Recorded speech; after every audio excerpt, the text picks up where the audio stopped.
Hello dear friends, welcome back. நீங்கள் எல்லாரும் ரொம்ப நாளாக கேட்டுட்டு இருந்த ஹோம்மேட் கேக்கோட ப்ரைஸ் லிஸ்ட் தான் இன்றைக்கி பார்க்க போகிறோம்.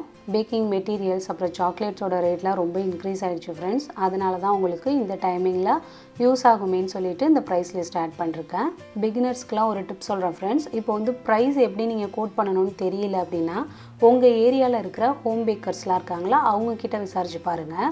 அப்படி இல்லைன்னா பக்கத்தில் உங்கள் ஏரியாவில் இருக்கிற பேக்கரியில் போய் ஒவ்வொரு கேக்குக்கான ப்ரைஸையும் எப்படி கோட் பண்ணியிருக்காங்கன்னு பாருங்கள். அந்த ப்ரைஸையும் ஹோம் பேக்கர்ஸ்க்கு யூஸ் பண்ணுற அந்த ப்ரைஸையும் கம்பேர் பண்ணி அதுக்கேற்ற போல் நீங்கள் வந்து ப்ரைஸ் வந்து சூஸ் பண்ணிக்கோங்க. இப்போ பேக்கரியில் வந்து ஒரு அமௌண்ட் சொல்கிறாங்கன்னா அந்த ரேட்டை விட ஒரு 50 ருபீஸ் ஆட் பண்ணி நீங்கள் வந்து ப்ரைஸ் கோட் பண்ணிக்கோங்க. ஏன்னா நம்ம வந்து உடனே தான் பண்ணித்தரோம் ஃப்ரெஷ்ஷாக. நீங்கள் 50 ருபீஸ் கண்டிப்பாக ஆட் பண்ணிக்கோங்க. பிகினர்ஸாக இருக்கீங்கன்னா அதே ரேட்டு கூட நீங்கள் வச்சு சேல் பண்ணுங்கள். கொஞ்சம் உங்கள் பிஸ்னஸ் இம்ப்ரூவ் ஆனதுக்கு அப்புறமா அந்த 50 ருபீஸ் கூட ஆட் பண்ணிக்கலாம். இப்போ ஆல்ரெடி கேக்லாம் சேல் பண்ணிகிட்ருக்கவங்களுக்கு மெட்டீரியல்ஸ்லாம் கொஞ்சம் இன்க்ரீஸ் ஆகிருக்கு ரேட்டு, அப்புறம் சாக்லேட் ரேட்லாம் இன்க்ரீஸ் ஆகிருக்கு அப்படின்னா உங்களுக்கான டிப் என்னென்னா நீங்கள் இதுக்கு முன்னாடி என்ன ப்ரைஸ் கோட் பண்ணியிருந்தீங்களோ அதுலேருந்து ஒரு 50 ருபீஸ் மட்டும் ஆட் பண்ணிக்கோங்க பெர் கேஜிக்கு. அதே வந்து ஃபுல்லாக சாக்லேட் வந்து நீங்கள் அதாவது சாக்லேட் ட்ரஃபிள் அப்புறம் சாக்லேட் ஓவர்லோட் இதுக்கெலாம் வந்து ஒரு 100லேருந்து 200 ருபீஸ் வந்து ஆட் பண்ணிக்கோங்க. மற்ற கேக்குக்கெலாம் நீங்கள் வந்து பெர் கேஜிக்கு 50 ருபீஸ் ஆட் பண்ணாலே போதும். நான் ஆட் பண்ணியிருக்க எல்லா கேக்கோட ப்ரைஸும் உங்களுக்கு ஹெவியாக கூட தெரியறதுக்கு சான்ஸ் இருக்குது. இது ஒரு எக்ஸாம்பிளாக வச்சுக்கோங்க. ஏன்னா இங்கே சென்னையில் எங்கள் ஏரியாவில் ஹோம் பேக்கர்ஸ்லாம் கோட் பண்ணியிருக்கேன். அதே ரேட் தான் நானும் கோட் பண்ணியிருக்கேன். ஸோ வந்து உங்கள் ஏரியாவில் என்ன கோட் பண்ணியிருக்காங்களோ அதுக்கேற்றது போலவே நீங்களும் ரேட்டை ஃபிக்ஸ் பண்ணிக்கோங்க. இப்போது 1 கேஜி கேக்குக்கான ப்ரைஸிங்லாம் பார்த்துடலாம்.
இப்போ நீங்கள் பார்த்தது எல்லாமே 1 கிலோ கேக்குக்கான ப்ரைஸிங் தான். ஃப்ரெண்ட்ஸ், நான் மறுபடியும் சொல்கிறேன், இந்த வீடியோவில் நீங்கள் பார்த்த எல்லா கேக்கோட ப்ரைஸும் உங்களுக்கு ஹெவியாக கூட இருக்கிறதுக்கு சான்ஸ் இருக்குது. உங்கள் ஏரியாவில் என்ன ப்ரைஸிங் கோட் பண்ணியிருக்காங்களோ அதவே நீங்களும் யூஸ் பண்ணிக்கலாம். நான் இங்கே சென்னையில் இருக்கிறதுனால இங்கே என்ன ஹோம் பேக்கர்ஸ் பேக்கரியிலலாம் யூஸ் பண்ணுறாங்களோ அந்த ரேட்டுக்கு ஏற்றது போலவே நானும் யூஸ் பண்ணியிருக்கேன். இந்த வீடியோ உங்களுக்கு பிடிச்சிருக்குன்னு நம்புகிறேன். பிடிச்சிருந்தா ப்ளீஸ் லைக் பண்ணுங்கள், சப்ஸ்கிரைப் பண்ணுங்கள், பக்கத்தில் இருக்க பெல் ஐக்கானில் ஆளுங்கிற பட்டனை ப்ரெஸ் பண்ணுங்கள். இந்த ப்ரைஸுக்கு நல்ல குவாலிட்டியாக டேஸ்டியான கேக்லாம் பண்ணி கொடுங்க. Happy baking. Thank you friends. Thanks for வாட்சிங்.